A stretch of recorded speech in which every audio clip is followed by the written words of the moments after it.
Allez, bonsoir. Vive le sport. C'est Laurent Fignon qui a gagné le Critérium international de la route. Nous verrons tout cela en images avec Jean-Paul Olivier et Patrick Chen à 19h10. On commence tout de suite par la Formule 1. Le départ du Grand Prix du Brésil sur le circuit d'Interlagos, c'est-à-dire dans les faubourgs de Sao Paulo, a été donné à 18h. Lionel Chiamulo, vous avez suivi tout cela depuis le début. Il s'est passé pas mal de choses déjà, Lionel. Et oui, déjà 35 minutes de course seulement et déjà donc beaucoup de choses, même si en ce qui concerne la tête, eh bien, ce n'est pas vraiment une surprise puisque Ayrton Senna avait réalisé la pole position, donc il était bien placé pour débuter son Grand Prix. On va voir comment ça s'est passé pour Senna et pour les autres sur ce nouveau circuit de Sao Paulo, Interlagos, qui a été complètement refait. Et donc c'était le deuxième départ de la saison après Phoenix aux États-Unis et Ayrton Senna à gauche prend le meilleur départ. Derrière c'est Berga, mais regardez un petit peu plus loin derrière, on va voir un peu de fumée et on comprendra un petit peu plus tard ce qui s'est passé. Eh bien, Jean Alesi a propulsé Andrea de Cesari s'envole sur ce nouveau circuit donc de Sao Paulo avec Ayrton Senna qui avait réalisé hier la 43e pole position de sa carrière. Regardez bien derrière, les deux McLaren, Woodsen qui s'est intercalé et puis à un moment on a cru que Jean Alesi allait toucher une Ferrari, eh bien non, il touche plutôt Andrea de Cesaris qui a une voiture rouge lui aussi. Et Andrea de Cesaris, au moment de prendre la première courbe de ce Grand Prix, eh bien, est propulsé dans le sable. Heureusement, il est arrêté et il touche les pneumatiques, donc pas de bobo, seulement voilà. Vers Lagos, il y a énormément de monde qui est venu le voir. Et voici Olivier Grouillard, un des Français qualifiés, qui touche la roue avant gauche de Michele Alboreto et lui aussi il s'arrête dans la boue et dans le sable. Là, on est dans la voiture du Belge Thierry Boutsen qui était leur troisième, qui est dans le pot d'échappement de la McLaren de Berger, qui prend la deuxième place sur Gerhard Berger. Il est juste donc derrière Ayrton Senna. Et puis Alain Prost a fait une très très belle remontée. Il était quatrième au moment du départ et là il attaque Alain Prost. On va peut-être revoir justement René Père le direct, revenir au circuit de Sao Paulo en direct pour voir ce qui se passe justement en ce moment. Et non, on a donc Alain Prost qui va essayer de revenir. Oula, avec une Ligier qui sort. Il me semble que c'est Philippe Alliot. Il me semble que c'est Philippe Alliot qui était alors dixième qui est sorti. On fera le point tout à l'heure avec toujours donc Senna en tête devant Boutsen et Prost et Alliot qui semble donc avoir été victime d'une sortie de route, le pauvre. Merci Lionel, avec la sortie de route en direct au moment où j'allais précisément vous demander où en étaient les Ligiers. Dites-moi. Voilà. Bon, ok, on se retrouve dans quelques secondes pour la suite de ce Grand Prix. La boxe.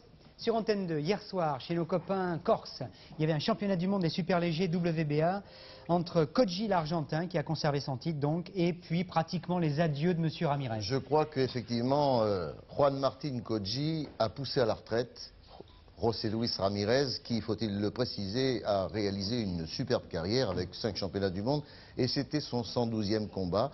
On dit toujours qu'il y a un combat de trop dans la carrière de boxeur. Je ne pense pas que ce soit le cas pour Ramirez, mais il a pris beaucoup de coups face à ce nouveau champion des superlégers WBA, qui a confirmé en tout cas beaucoup de talent, beaucoup de technique. Je vous propose d'ailleurs d'apprécier ses meilleurs coups. Juan Martín Koji. Un nouveau Monzón, peut-être pour l'Argentine. Koji qui s'est révélé hier à Ajaccio face à un Ramirez vieillissant d'une efficacité remarquable. Des gauches-droites d'une grande précision à la 5e reprise qui ont même désarçonné le Mexicain, pourtant si bon encaisseur. Un Ramirez émoussé et dépassé par la vitesse de bras de Juan Martín Koji, dont les crochets gauches, mais aussi les droites, ont martelé le visage d'Aztèque du Mexicain, dont les 111 combats, je vous l'ai dit, commençaient à peser lourd dans les poings. Mais l'Argentin disposait aussi d'une autre arme dans sa panoplie, la boxe en retrait, et le pauvre Ramirez a longtemps avancé dans le vide. Koji, intelligence, précision, efficacité, c'est peut-être le nouveau roi des superlégers. En tout cas, Monzón a fait école. Maintenant, reste à savoir ce qu'il fera face à Julio César Chavez. Boxe d'un autre style et joli pugilat avec Belbouli, dont c'était la rentrée face au néerlandais Held. Regardez bien, l'arbitre, sentant le boxeur de Curaçao en difficulté, veut l'arrêter à la 7e reprise, mais Held, rendu furieux par cette décision, va retrouver toutes ses facultés pour boxer tout ce qui se présente. Belbouli, l'arbitre, elle, les soigneurs venus à la rescousse pour le maîtriser. Une fin de combat mouvementée, mais Belbouli aura le gain de ce combat. Arrêt de l'arbitre à la 7e reprise. En tout cas, Held était toujours en bonne santé. Bon, et il continue de boxer tout le monde? Il est reparti et il a promis une belle vendetta pour son retour en Corse. D'accord, merci. Juste un petit mot pour vous dire, je sais qu'on n'a pas beaucoup de temps, mais il y a un championnat d'Europe demain à Baltar avec Delay qui met son titre contre Magui le Britannique. Et puis vendredi, eh bien, bonne chance à Christophe Thiozo contre Inchulbeck. Attention à son gauche. Voilà, c'est pas parce qu'on ne diffuse pas le match qu'on pense à Christophe. Patrick Montel, les championnats du monde de cross-country à Aix-les-Bains hier en direct sur Antenne 2. Alors les victoires, Jennings chez les femmes, Ska chez les hommes, et alors déroute des Français, déroute des tricolores. Vous espériez mieux, non? C'est vrai, déroute et déception, je suis pas le seul à être déçu. Hein. Du côté de Vial et de Gacon, c'est pas la joie non plus.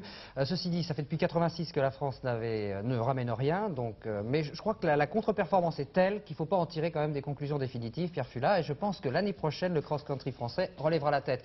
Juste avant de passer aux images, je voudrais faire une réflexion, c'est la réflexion de Serge Bord, le DTN, qui dit les Français auraient sans doute mieux réussi s'ils avaient couru à l'étranger. C'est peut-être aussi une explication du mal français, messieurs les formateurs, messieurs les psychologues, il faut y réfléchir. En attendant, un petit tour du côté d'hippodrome d'Aix-les-Bains, 33 000 personnes, il faisait beau. Le problème est décomposé, le visage de Thierry Pantel, la souffrance intérieure à des milliers de kilomètres de la danse de Ska. Pantel 99e pour avoir trop rêvé peut-être au hold-up réalisé par le Marocain. Mes tests d'entraînement étaient bons.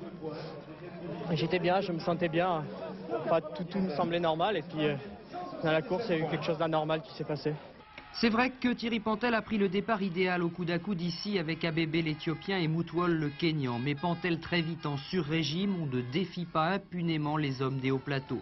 Car comme d'habitude, le Kenya va peser sur la course. Ngugi en tête qui nous offre un franchissement d'obstacles spectaculaire mais peu économique. Ngugi submergé à son tour et le Kenya qui commence à douter avant d'être poignardé par le démarrage du Marocain Ska. Ska, la grosse cote des championnats du monde qui s'impose devant Tanui et Korir, deux Kenyans. Vous étiez venu pour gagner ici? Oui, je suis arrivé pour gagner. Quant à Paul Arpin, le premier français, il échoue de peu face à Ngugi, mais c'était le sprint pour la 20e place. Chez les dames, la journaliste américaine Jennings l'a joué solitaire. En tête de bout en bout, elle résiste au retour de la portugaise Diaz et de la soviétique Romanova. Là encore, les Françaises ont sombré. Et le sourire épanoui de Jennings tranche avec celui d'Annette Sergent, tenante du titre, qui a dû se battre pour arriver 17e. Annette qui devance de peu Martine Face, régulière de bout en bout. Sourire épanoui pour Jennings, sourire épanoui également pour Jean Marquet, car vous revenez de Bercy après des 4e internationaux de gym et de GRS superbes, avec un grand succès populaire. Oui, le Bercy a fait le plein hier pour cette gymnastique, et vraiment c'était mérité, parce qu'il y avait d'abord un très très beau plateau, et de très très belles performances réussies aussi, tant par Bojinskaya, qui est magnifique en plus, que par Mogilny, et surtout aussi de bonnes performances des Français qui ont fait des podiums, et ça mérite je crois d'être souligné. Nous allons voir maintenant quelques images. Les deux grandes vedettes et vainqueurs de ces 4e internationaux de France de gymnastique, la championne du monde, la belle et énigmatique Svetlana Bojinskaya,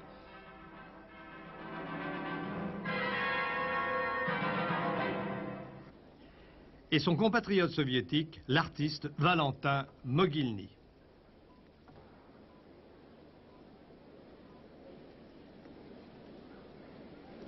Un spectateur attentif mais nostalgique, le champion de France Stéphane Cotterman, victime en décembre dernier d'une chute dont chacun se souvient. Par Stéphane.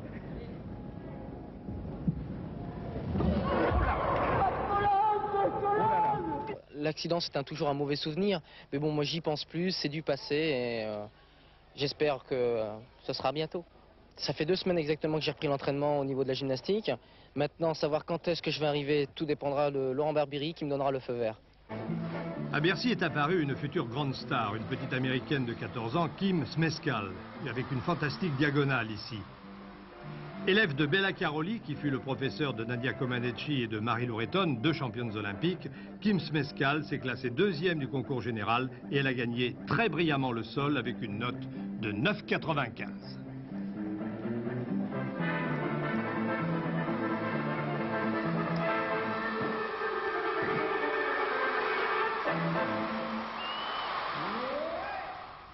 Et on vous retrouve, Jean Marquet, ce soir à 23h45 pour une grande heure de beau sport et de belle gym.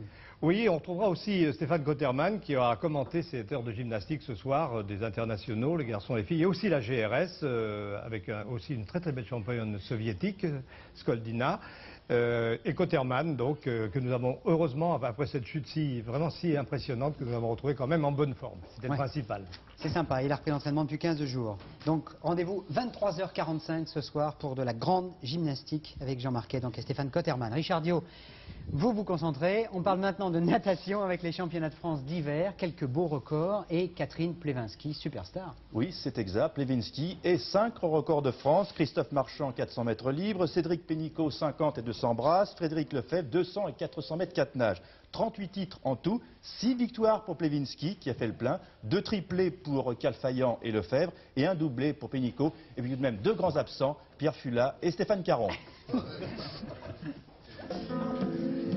Il manquait un gros poisson à La Rochelle, mais l'absence de Caron n'a pas dévalorisé les championnats de France. Ce forfait a permis à d'autres de sortir de l'ombre, à Calfaillant d'Antibes de réaliser le triplé en nage libre 50, 100 et 200 mètres. Tout petit, 1m75, Christophe Calfaillant a fait la démonstration que l'on peut nager vite sans mesurer 2 mètres, comme Caron. Caron, toujours Caron, ça commence à agacer sérieusement Calfaillant, qu'on le mesure à Stéphane Caron. Ça agace beaucoup de personnes lorsqu'on parle que de Caron. Il y en a d'autres qui nagent vite et puis bon, il y a la relais derrière, donc il faut qu'on en parle. Et je crois qu'on mérite d'être connu et il n'y a pas que Caron qui compte, je pense. Et la Plevinski, elle va bien, merci pour elle. Catherine domine tellement chez les dames qu'elle a gagné les 6 courses auxquelles elle a participé. En libre, en 4 nages, en papillon, sur 50, 100 et 200 mètres. Bref, une véritable mainmise sur la natation féminine. Et encore, n'était-ce pas la grande Plevinski, la preuve, pas de record de France. Ces championnats, en réalité, une récréation. Marc Bégotti, l'entraîneur, couve sa nageuse pour d'autres échéances autrement plus importantes. Plevinski, Bégotti, l'une ne serait rien sans l'autre. Pour réussir à nager vite, je crois que j'ai besoin d'y croire moi, mais j'ai besoin que quelqu'un croie en moi, quelqu'un qui soit proche. Et bon, mon entraîneur, il m'a formé, il sait ce que je peux faire, et bon, il croit en moi, et ça m'aide encore plus. Décidément, on ne voit pas qui pourrait empêcher maintenant Catherine Plevinski de devenir championne du monde dans 10 mois en Australie. C'est sympa de croire en moi, et moi j'y crois aussi, et j'espère, je vais tout faire pour. Je ne vois pas Plevinski battu par quiconque. Il semblerait que Plevinski soit capable de nager tellement vite qu'aucune fille dans le monde sera capable de menacer sa suprématie. Il faut rappeler, Gérard, que Michel Rousseau, dit Mickey, ne s'est jamais trompé dans ses pronostics. C'est vrai qu'il est très fort, Mickey. Alors Catherine, championne du monde, donc comme ça, elle vient au trophée à la fin de l'année. Tout le monde est réconcilié et tout va bien. Jean Mamère, vous êtes un fou du volant, c'est-à-dire que vous vous intéressez au volant de badminton avec les internationaux de France, où ont dominé les Malais et les Sud-Coréennes. Effectivement, puisque les Chinois n'étaient pas là, ils sortent beaucoup moins depuis les événements du printemps dernier, donc les Malais et les Sud-Coréennes en ont profité. Alors les Français, me direz-vous, eh bien moi je vous réponds tout de suite, ils n'ont pas fait comme les Français au cross-country à Aix-les-Bains, ce n'est pas parce qu'ils jouaient à domicile que cela leur a fait peur, c'est tout simplement parce qu'ils n'ont pas encore le niveau. Alors les Français préparent les premiers Jeux Olympiques qui seront pour à Barcelone, et pour cela, ils se sont dotés d'une arme nouvelle et redoutable que nous allons découvrir tout de suite. Cette arme, elle s'appelle Lars Sologud. Il est suédois, 2 mètres, nouvel entraîneur national depuis 8 mois de l'équipe de France de badminton. Peu loquace, mais efficace, des exercices difficiles. Un commentaire mi-français, mi-anglais. Des mots précis pour un entraînement plus que consistant. Objectif avec l'équipe de France, tenter de faire bonne figure pour les premiers Jeux Olympiques de Barcelone. Le badminton français a un certain retard, ce n'est pas en 2 ans qu'il peut se rattraper. Ce sport n'est pas un phénomène naturel en France, à l'inverse de l'Angleterre ou de la Suède justement. Alors cet entraîneur venu du Nord a amené sa rigueur et il s'est pour leur fixer 2 objectifs. Naturellement, plus d'entraînement, physique, badminton, mais aussi plus de tournois parce que beaucoup de joueurs manquent l'expérience parce que maintenant tous les joueurs français, c'est possible, jouer bien contre les meilleurs joueurs. Mais l'on n'en est pas encore là, la preuve, pas un Français n'a franchi le premier tour, ils se sont bien accrochés, c'est déjà une confirmation. Le haut niveau, aujourd'hui en finale homme, c'était le Malais Sibek, héritier d'une longue famille de joueurs de badminton, ici auteur d'un joli point, face à son compatriote Fou. Cet après-midi, la tradition n'a pas joué, c'est Fou, qui ne l'est pas tant que ça d'ailleurs, qui l'a emporté finalement en 2-7 secs, très belle finale d'un très beau 4e Open de France.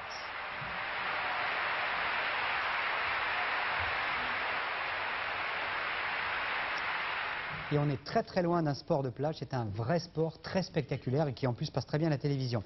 On retourne tout de suite à Interlagos avec Lionel Chamoulo car il y a eu des changements pendant le Grand Prix du Brésil, Lionel. Ouais, beaucoup de changements, Gérard, dans la mesure où on commence, au-delà du 30e tour, à changer de pneumatique. Alors les positions ont changé, mais on va retrouver Ayrton Senna en tête. En télégramme et en images. Oui, avec d'abord un record du monde concernant le lancer du javelot pour le Suédois Patrick Boden qui a réussi 89 mètres 10, c'est-à-dire 1,44 m de mieux que le Tchécoslovaque Zelezny. Et puis en perche, record de France junior amélioré de 15 cm par Jean Galzione qui franchit 5,60 m. C'est un junior qui est vraiment au niveau des seniors. Des images maintenant d'un record du monde de natation. Bonnet jaune, Tom Jaeger, à ses côtés, Mats Biondi pour un 50 mètres historique où les deux hommes vont battre le record du monde. Dans une autre course, Jaeger avait réussi 21 secondes 98 centièmes, soit 14 centièmes de moins que son propre record. Les deux nageurs vont se surpasser. Regardez leur temps. Le chrono va afficher 21 secondes 81 pour Jaeger, nouveau record, 21,85 pour Biondi, 4 centièmes qui permettent à Tom Jaeger de toucher un chèque de 10 000 $. Pour Biondi, il y a vraiment de quoi devenir cher.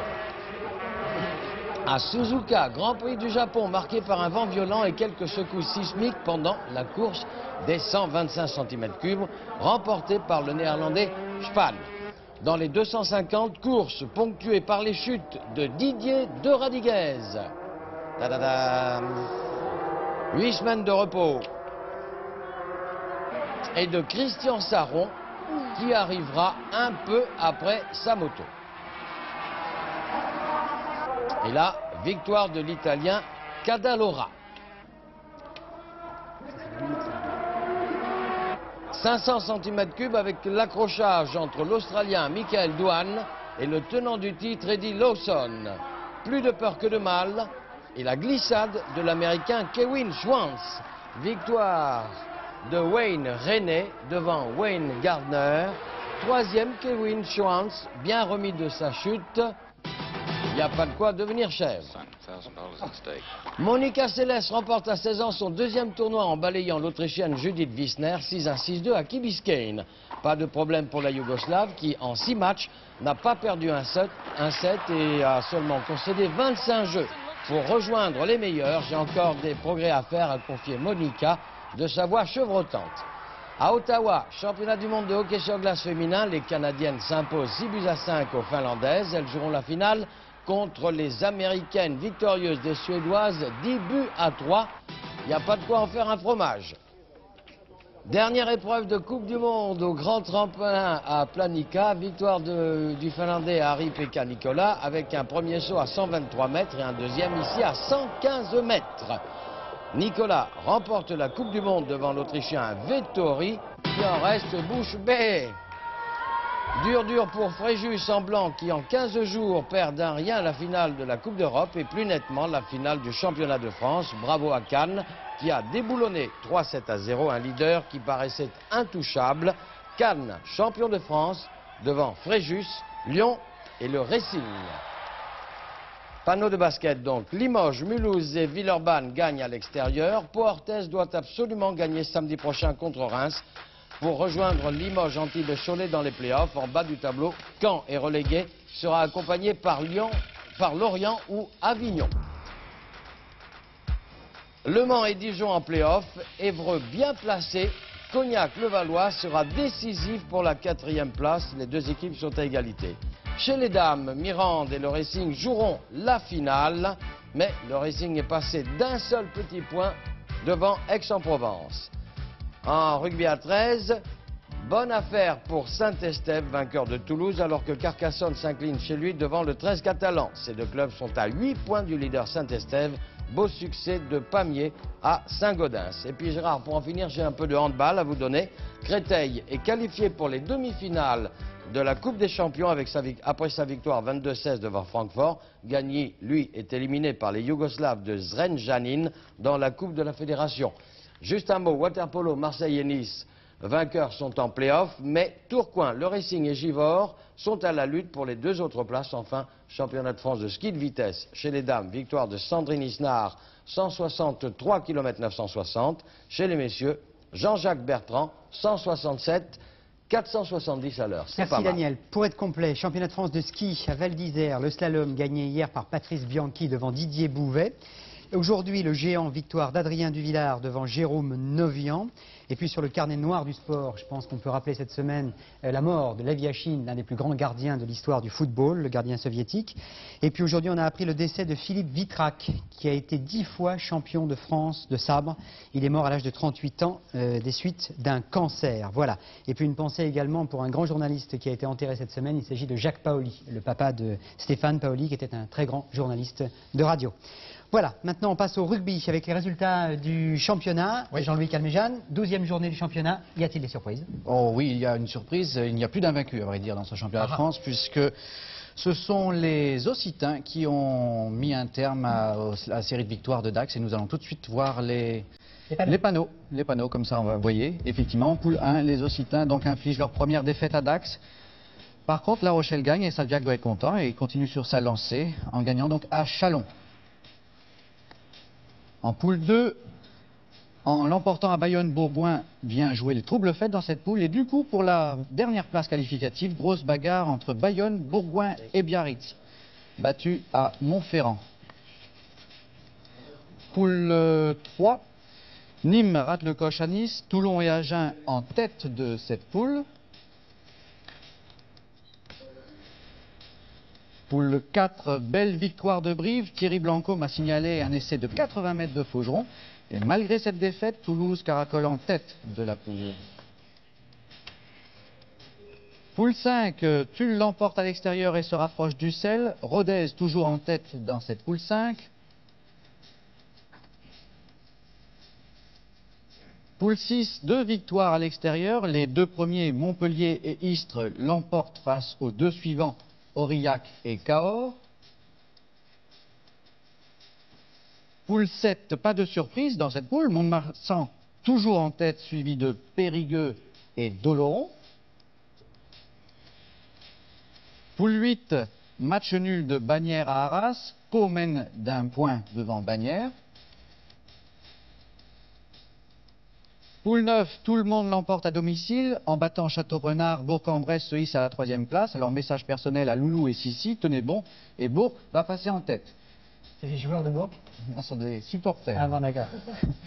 Poule 10, tous les clubs qui recevaient gagnent et le score du jour pour Montélimar, 81-6 face à Sorgues. Alors, le match du jour, c'était Agen-Toulon. Il y avait de la poudre dans l'air. Oui, et ça a été explosif. Ça, c'est pas moi qui le dis, mais c'est le petit bleu d'Agen qui titre explosif. Et c'est le moins que l'on puisse dire. À tel point qu'aujourd'hui, les Agenais, avec Philippe Sella en tête, sont allés... On se bagarre depuis 30 secondes, puisque les marrons ou les pruneaux pleuvent sur Agen, notamment entre Jean-Louis Tolo et Éric Champ. Lamentable. Le rugby doit pouvoir se passer de ce genre d'action. Heureusement, l'arbitre, M. Sécon, arrivera à calmer tout le monde, mais le match restera tout au long engagé.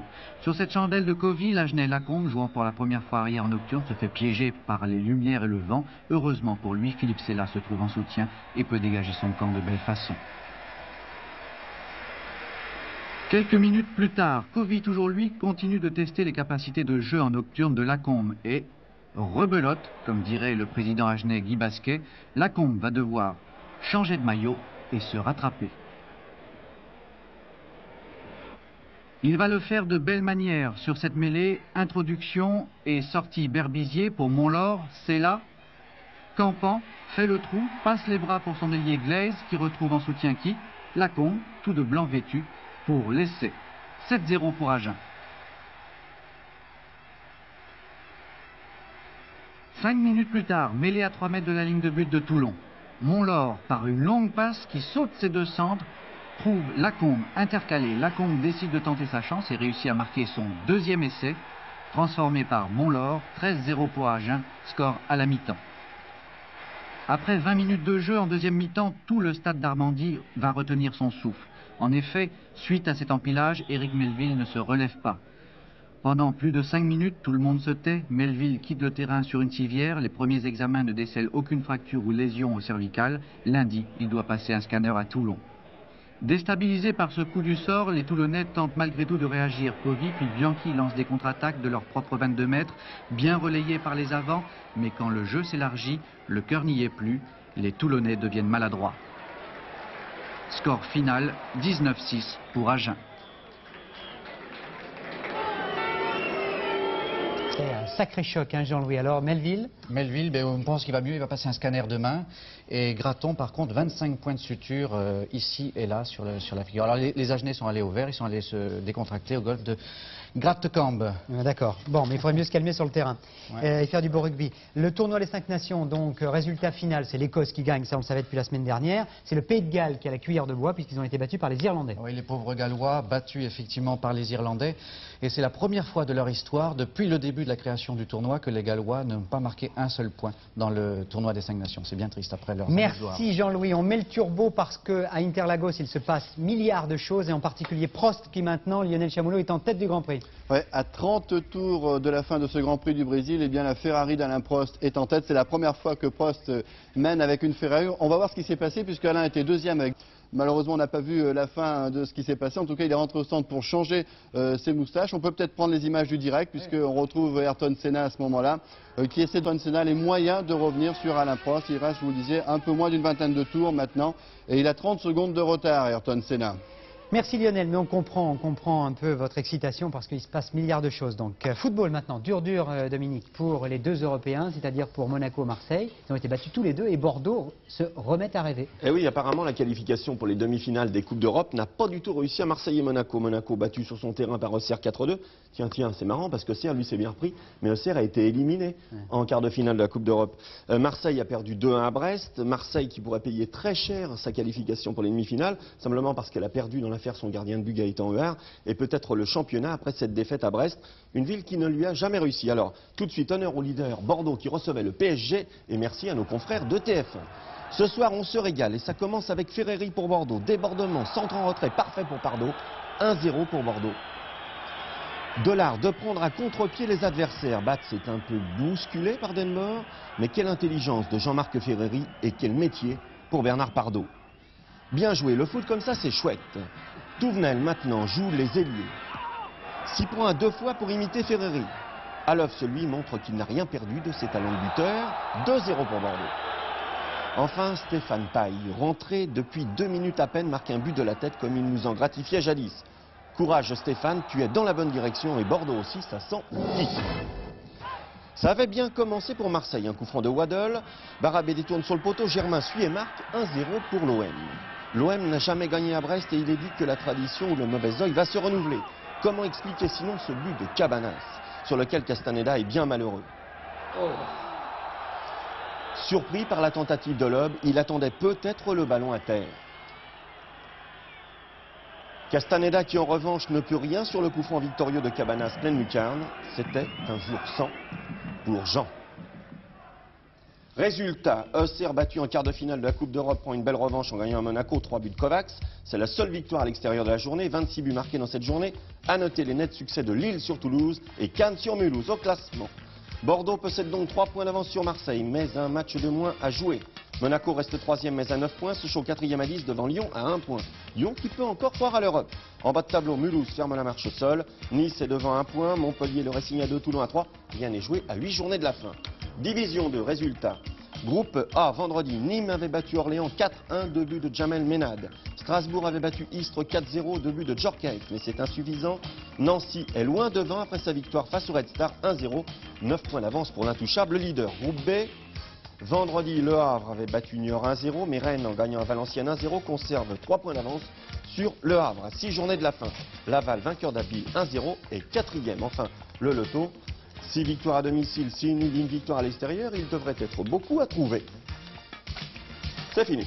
Le vélo maintenant, c'est l'Espagnol Iñaki Gaston qui a gagné la semaine catalane et je vous le disais au début de ce stade 2, le Critérium international que vous avez suivi hier avec Robert Chapat et Patrick Chen, eh bien le Critérium c'est pour Laurent Fignon qui a gagné, qui est à côté de Jean-Paul Olivier.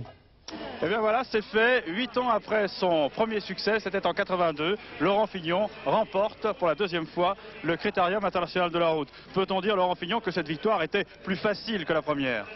Pas vraiment, non, parce que j'étais tout inconnu en 82 et là, bien au contraire, j'avais beaucoup de monde qui me surveillait, mais ça s'est bien déroulé ce matin et je savais que j'avais une meilleure chance de gagner contre De Lion et Leclerc que contre Kelly, Roche ou Motet, donc ça s'est bien déroulé. Non, ça n'a pas été quand même plus facile parce qu'il a fallu rouler très fort ce matin, on a fait presque 40 km vent de face d'échappée et c'était très dur quand même.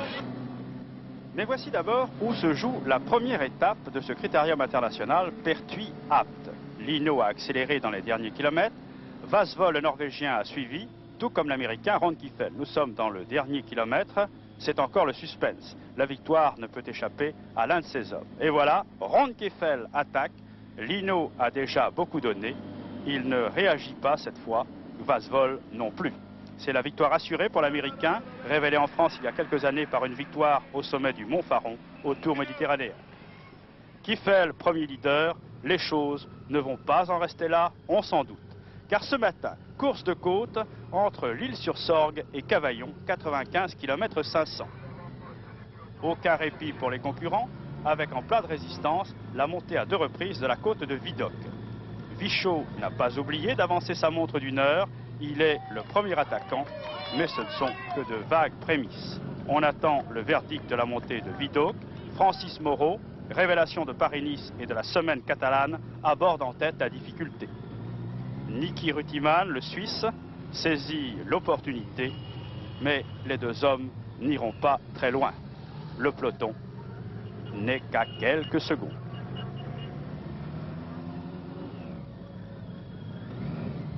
Tout se précise après la descente. Laurent Fignon, accompagné de Jean-Claude Leclerc, effectue des accélérations d'une rare puissance. Leclerc reste dans sa roue. Pourquoi ne prend-il pas les relais? Tout simplement parce que Fignon s'est mis en tête de rejoindre son coéquipier Gilles De Lion. Voilà qui est fait, 3 hommes en tête, Fignon, De Lion, Leclerc, 3 des meilleurs hommes du cyclisme international actuellement. Laurent Fignon est-il aussi bien que ses compagnons d'échappée? Difficile à dire. Il se fait parfois décoller légèrement, mais revient aussitôt. Dans la descente, il quitte la route, mais évite la chute. Devant, Leclerc et De Lion n'ont pas profité de la situation, ils n'ont pas accéléré. Pourquoi? Explication de Gilles De Lion.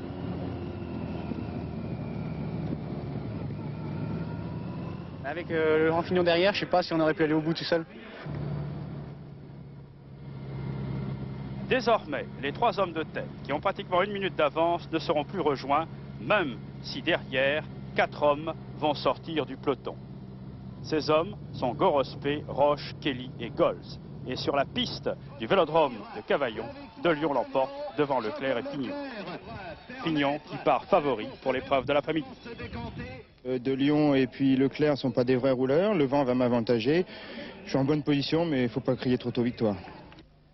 Celui qui crie d'abord victoire contre la montre, donc l'après-midi, c'est le soviétique Ekimov. Il n'était pas dangereux au classement général, mais au classement de l'étape, sur les 12 km 500, il signe le succès à près de 48 de moyenne. Les vainqueurs potentiels au final, voici Jean-Claude Leclerc. Ce n'est pas un spécialiste du contre-la-montre. Il était à son affaire le matin en côte. L'après-midi, il sait qu'il est battu. Qu'importe, il a entamé une très belle saison. Et Gilles De Lion, omniprésent dans ce critérium international. Attaquant de la première étape, puis de la deuxième, il sait déjà contre la montre au temps intermédiaire qu'il ne battra pas Laurent Fignon. Au départ, il en était d'ailleurs convaincu. Bon, les contre-la-montre, ce n'est pas tellement mon truc. Surtout que là, c'est un contre-la-montre vraiment tout plat, donc je ne serai pas favorisé. Je pense que Laurent Fignon va faire beaucoup mieux que moi. Fignon, en effet, fait mieux.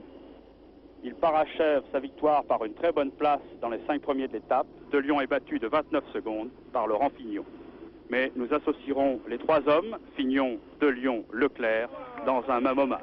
Laurent Fignon, vainqueur du Critérium international. Pour Laurent Fignon, le C'est bien Polo, mais c'est quand même Laurent Fignon qui a gagné. Hein. Alors la semaine prochaine, grande nouveauté dans Stade 2, les buts algériens. Car Bernard Père, Dominique Leglou, qui sont allés là-bas pour la finale de la Coupe d'Afrique des Nations et pour les phases préliminaires, ont réussi à négocier les buts algériens. Donc Amis du Maghreb, la semaine prochaine dans Stade 2, les buts algériens. Jeudi prochain, Limoges-Milan. À 23h15, donc en basket avec Bernard Père, Patrick Chêne, Sport Passion, le magazine du tennis, l'escrime avec le Masters de Sable, Pierre Fula, le hockey sur glace, donc RDA France, le tout présenté par Daniel Casal. On retourne à Sao Paulo pendant quelques secondes pour le point sur le Grand Prix du Brésil, Lionel. Et tout va bien pour Alain Prost, Gérard, puisque Alain est en tête. On suit actuellement à donc un peu moins de 20 tours maintenant. Vous voyez les positions, Prost, Berger, Senna, Patrese, Mansell, allez-y. Ça serait bien sûr la première victoire d'Alain Prost sur Ferrari et ça serait sa 40e victoire, le record absolu des victoires donc pour Alain. Et 2 Français dans les 6 premiers, si seulement cela pouvait rester comme ça jusqu'au bout. Le résumé complet de la course avec l'arrivée dans le journal de 20h tout à l'heure. Comme diraient les inconnus, vive le sport dans Stade 2 et ailleurs. Voilà, merci, c'est gentil les gars. C'est gentil, vous me donnez vos papiers.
Antenne 2, avec France Télécom, vous invite à suivre les 4e internationaux de France de gymnastique. Au Palais Omnisport de Bercy, 19 nations et les champions du monde en titre sont au rendez-vous pour cette épreuve qualificative de la Coupe du Monde. Un fabuleux spectacle où s'associent le risque, l'exploit, la grâce et la beauté.